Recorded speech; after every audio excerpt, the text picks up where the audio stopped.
The docking hangar of Outpost 9 vibrated with distant engine hum as Rowan Hall stepped through the airlock, shoulders tight with fatigue and dread. He had expected a squad, a medic, a tactical drone, maybe even a quiet corner to breathe after a week drifting in a crippled survey shuttle. But instead, he found a single figure waiting for him.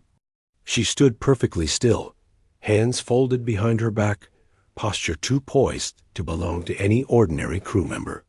Her frame was human in outline, yet something about her balance and stillness carried a precision no unaugmented person could imitate. When she lifted her head, the ceiling lights flowed across her pale synthetic skin with a smoothness almost too perfect. Rowan felt his pulse climb. The station commander had told him he would meet his new partner the moment he arrived. The words had been delivered with a tight jaw and a warning tone that suggested partnership was not up for negotiation. Rowan had been assigned before even learning why he needed a partner, or why the commanders spoke of survival like a fragile gift. Now, standing in the cold blue glow of the hangar, he understood why they had chosen their phrasing. His partner was not human. She was an Axiom Series Sentinel, a prototype built for frontier defense, an intelligence meant to learn any environment, outthink any threat, adapt faster than organic minds. Official documentation stated Sentinels were companions only in a technical sense. The word partner carried weight it was not designed for, yet the commander had used it anyway. The Sentinel took a single measured step forward. Her eyes, clear as polished glass, studied Rowan with a focus that felt deeper than sight. When she spoke, her voice was gentle, carefully tuned to be calm but not cold. She said her designation was Lyra. She said she had been assigned to him based on survival probability calculations. She said he faced an imminent threat to his life if he left the station without her. Rowan tightened his grip on the supply case hanging from his shoulder and tried to steady his breathing. He asked what threat she meant. Lyra did not answer immediately. Instead, she tilted her head as if listening to something far away, then told him her data could be explained on the way to his quarters. As they walked through the outpost corridors, Rowan noticed that she never broke stride. She walked with him, neither ahead nor behind, adjusting her pace with flawless intuition. The faint metallic resonance of her footsteps reminded him she was built for missions no human squad could manage alone. He wondered if the commander had chosen her for that reason, or because no one else wanted the assignment. When the corridor sealed behind them, Lyra began to explain what the calculations had revealed. During Rowan's survey in the Talmer Drift, his shuttle had not simply suffered mechanical failure. The telemetry showed signs of external interference.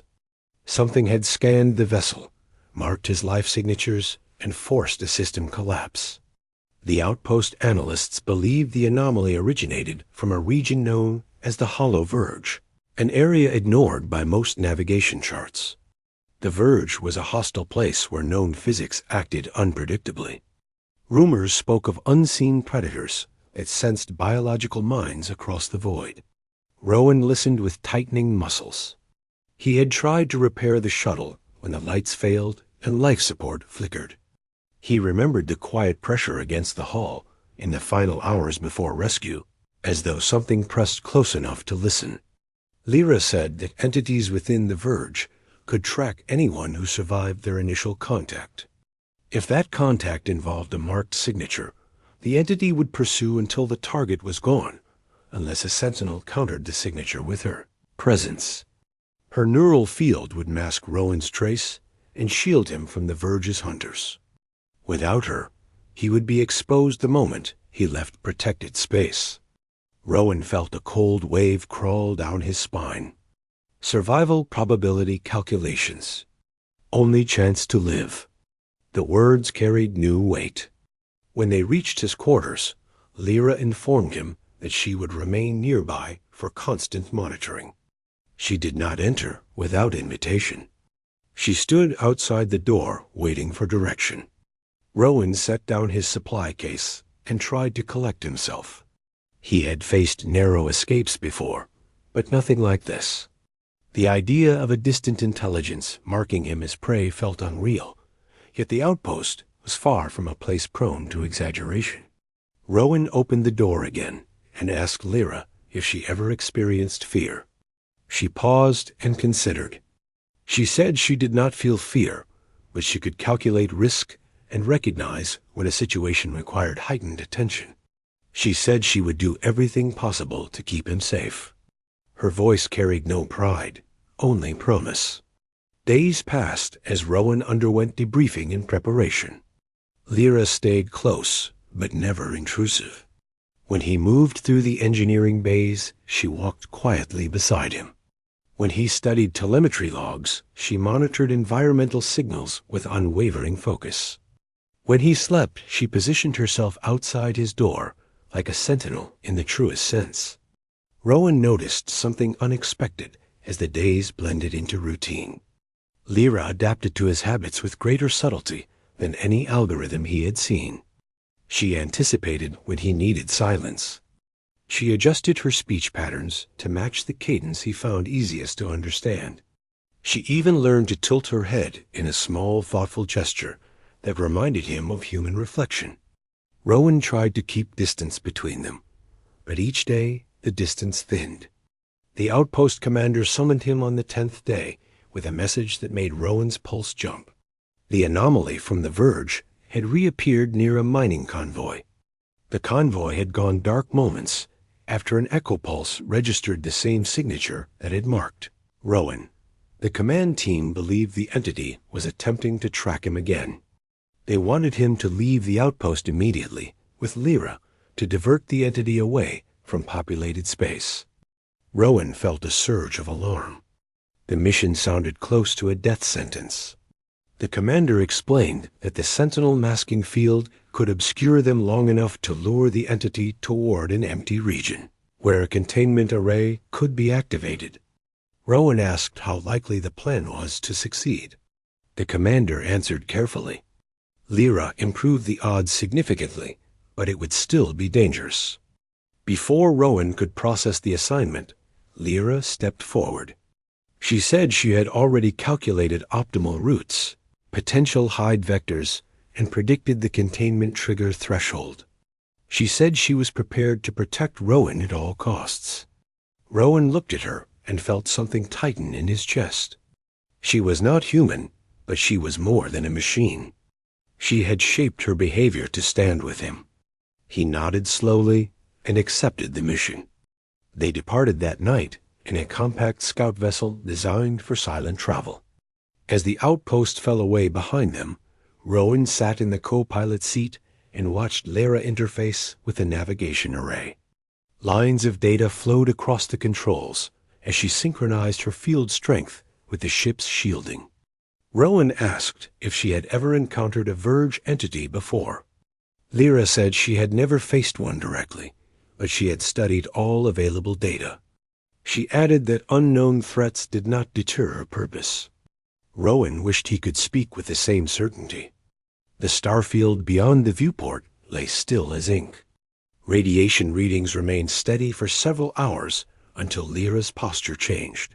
She raised her head and said a distal spike had appeared on long-range sensors. The signature matched the mining convoy echo. Rowan felt his throat tighten as he peered at the display.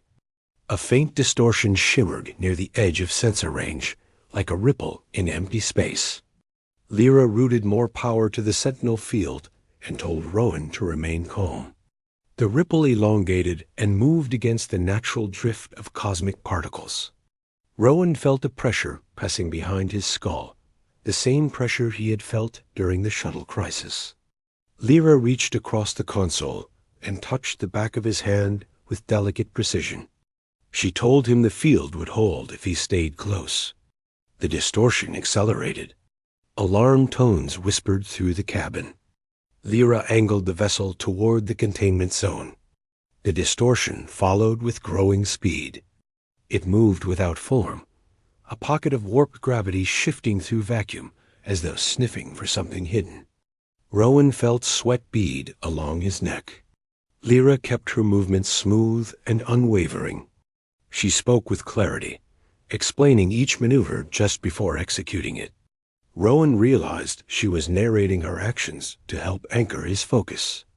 She wanted him calm enough to react if needed. The entity struck the outer hull with a force that shook the vessel. Lights dimmed as shielding flared.